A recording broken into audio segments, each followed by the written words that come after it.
really, I should be able to A/B like a low pass and a high pass all the time, depending on what space is created. We all have to agree that the number one problem with passing the guard is usually getting past the knee shield and the legs, right? And if we're not paying attention to the most important parts, which I don't think a lot of people do, watch, I'll do this wrong, and I want you to tell me why. So we're going to come back. And it could be either variable, right? So move, I get from here, I step this through, and I get to this. Okay, ready? We're going to try to pass these.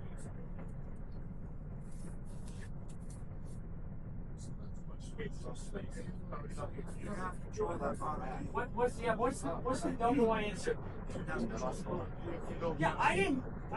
As soon as I went to go move, I was like, okay, I'm gonna move. You do whatever you want with your bottom leg. And look how easy it was for him to get his guard back. So I have to do order of operations of what's gonna keep me moving forward and be hold me where I'm at with the pass. We say we gotta put a lot of stock in that bottom knee, right? When we're on the bottom, what do I talk about? Raise that outside hand, get that wrist, right? When we're on the bottom. And head position. Don't let them get their head position when they want to. Not stop the whole thing from passing. Agreed? So when we're on the top, I have to have the same way of dissecting like how to pass.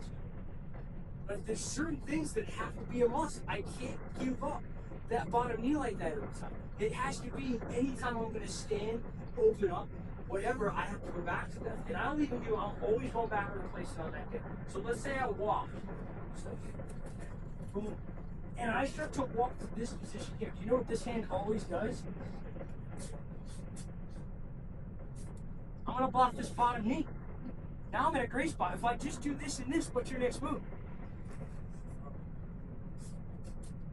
Look at, I know the bottom knee wants to come back up. That's why, one, I'm staying away from it. Two, as soon as I get through for a pass, I'm going to put something on that hip. Because if I'm you, that's the first thing I'm going to try to do, is get that bottom knee back in play. That side of the drums. Do the same thing where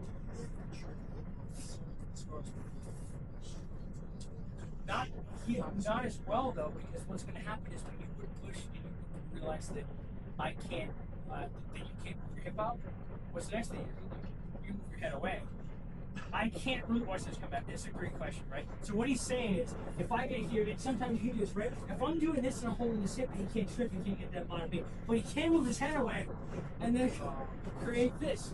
Why? Because what's going to happen is I'm going to hold the hip, right? And when he can't move his hip, that's the next move.